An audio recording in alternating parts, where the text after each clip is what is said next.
When I first started my businesses, I kept thinking to myself, how do I get my first couple clients?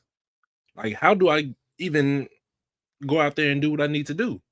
It felt like a huge mystery, like I couldn't operate, right? Like I need to crack some secret code to even find out how to get my first couple clients.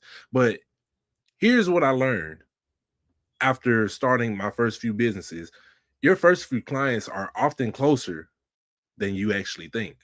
And so in today's video, we're going to talk about how to actually find your first few clients.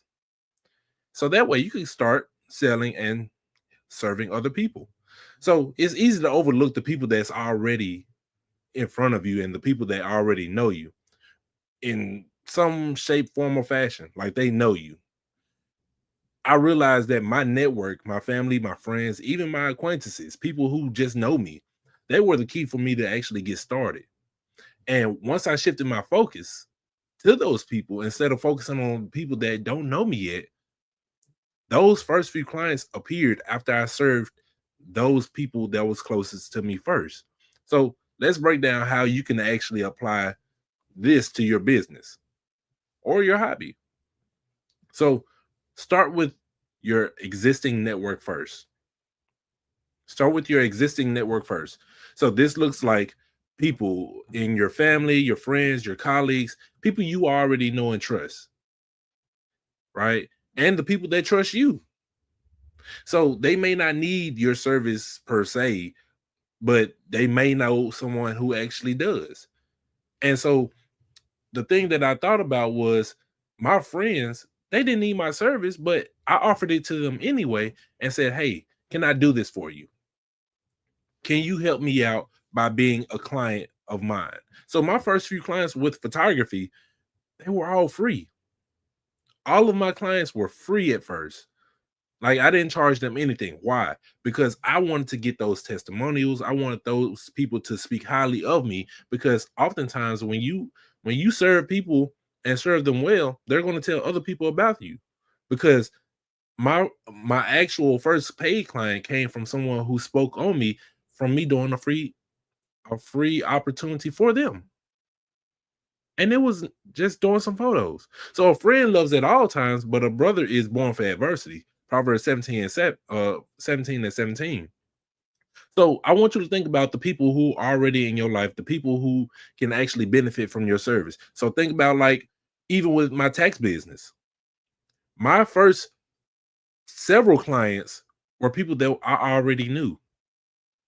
All I did was had to make the offer. A lot of people said no at first, but the people that did say yes, guess what? They referred other people. So send somebody a message and say, "Hey, can you be my first client?" So number two, leverage 1 degree of separation. And what do I mean by 1 degree of separation? A friend of a friend. You got to leverage your friends' friends. And so sometimes your first clients aren't necessarily they're not directly connected to you, but just one friend away. So that could be coworkers or family. That could be acquaintances of your community. That could be friends of friends, like I said earlier, right? And like he said, you have to make the offer. You have to make the offer, or they won't know. And so, give and it shall be given to you. So when you share value with people and let them know, when you share value with people, they're going to let other people know what you're doing.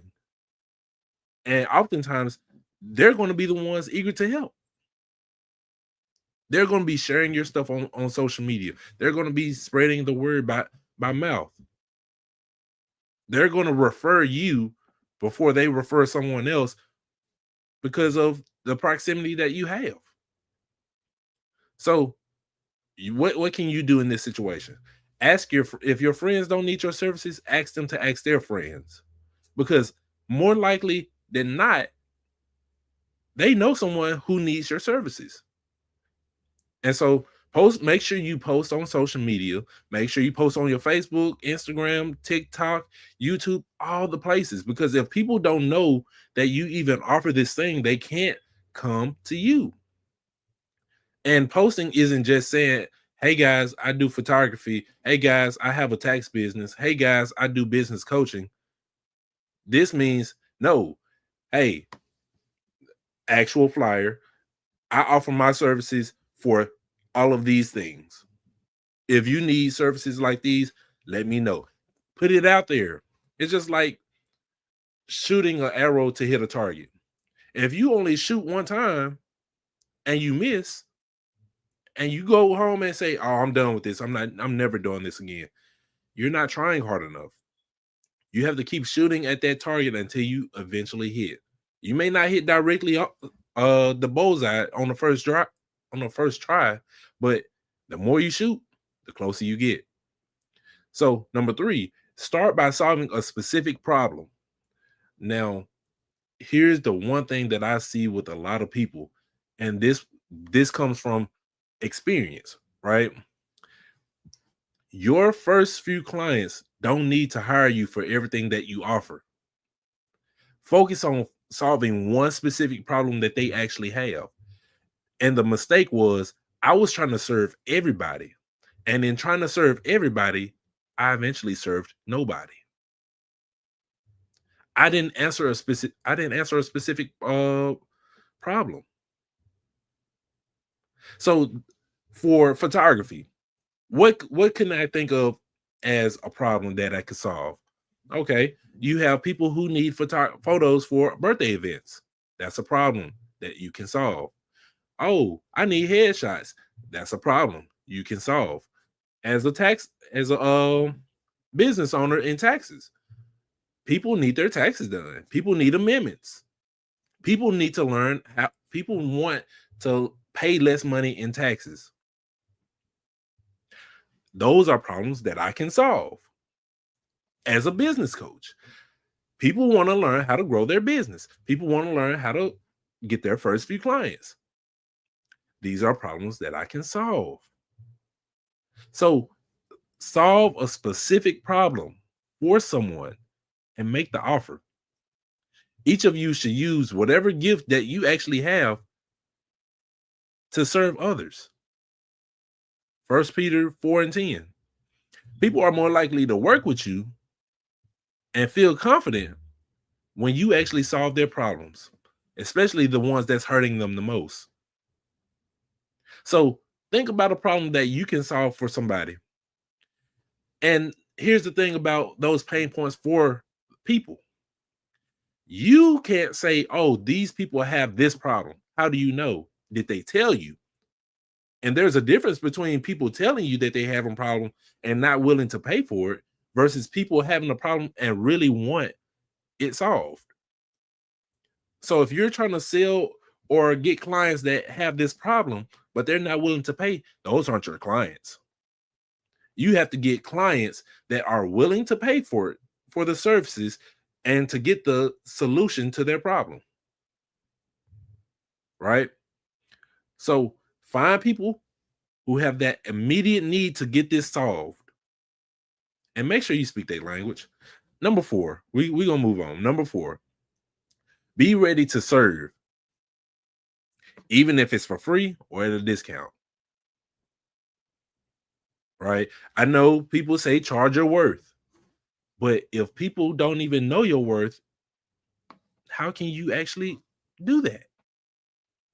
Now, granted, in some cases, you have to do full price, depending on what industry you're in.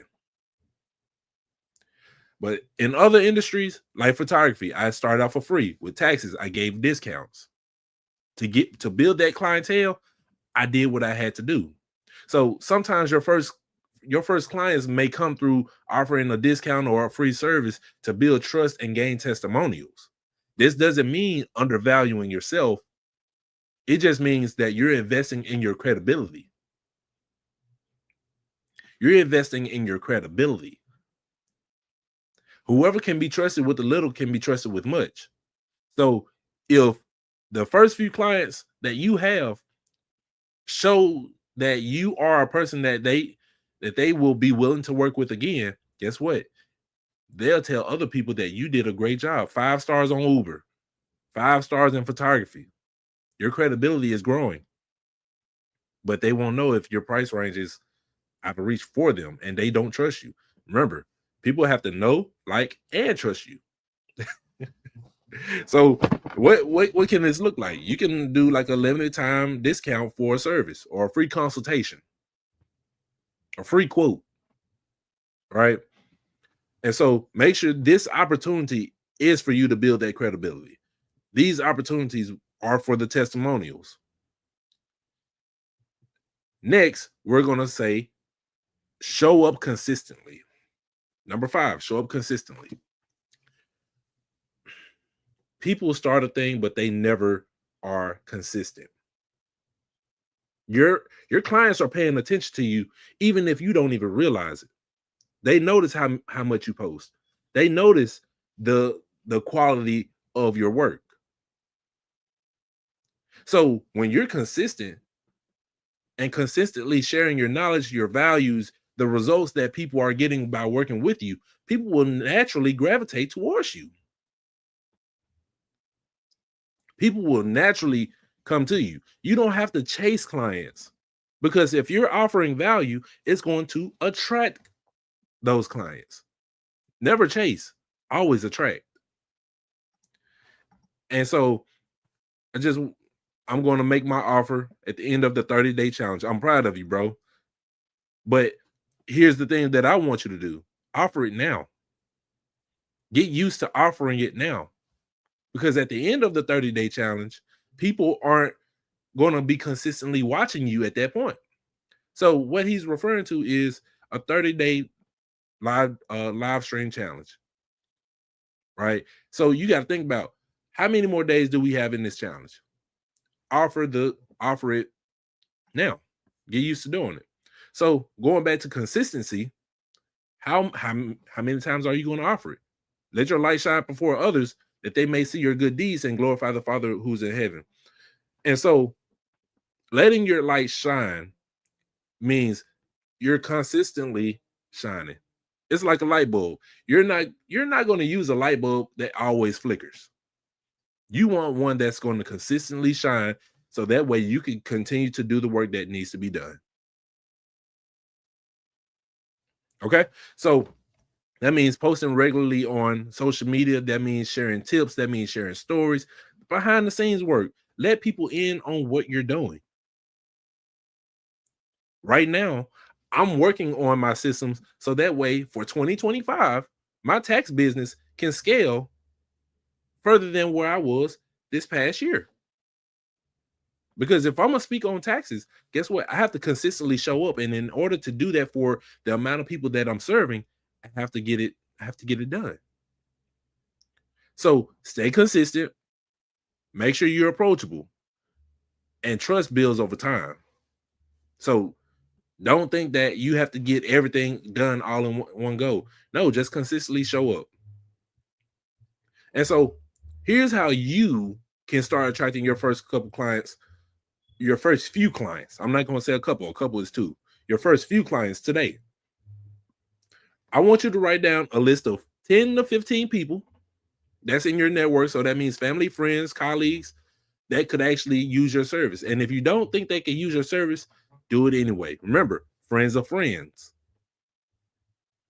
So write down that list. Now reach out with just a simple message of sharing what you do and ask them if they know someone who can actually benefit from it. And then number 3, focus on solving one specific problem, because once you get good at solving that one specific problem, you're going to be known for that. And now people are going to gravitate towards you. And now the offer that you actually have, the value of it increases. And so now getting your first few clients is about serving those closest to you and then expanding outward. If you're ready to take that next step in your business, make sure that we connect. If I help entrepreneurs build those businesses rooted in value and impact, so that way you can increase your impact, influence, and income. So looking back on it, I realized that my first few clients didn't come from ads. It didn't come from fancy strategies. It came from conversations with people that I already knew and those who I just had happened to be one introduction away from. So remember, the people closest to you, they want to see you succeed. Some don't, but some do. Sometimes all it takes is just letting them know what you're doing and how they can actually help and how you can help them. You already have what you need to start. Your first few clients are closer than what you think. So, who can you reach out to today? Not tomorrow, today. There is no perfect time to do anything. The perfect time to do anything is today. And in the great words of Myron Golden, the best time to plant a tree was 20 years ago. The second best time to plant a tree is right now. So, if you found any of this helpful, anything valuable that just happened to be in this video, make sure you like, comment, subscribe on my YouTube, which is MarionMDavis, and follow me on Instagram for more tips at the Marion Davis. And so I'd love to see you guys on the next live, which is tomorrow. We're doing this to the end of the year. And so until then, y'all have a good rest of your day.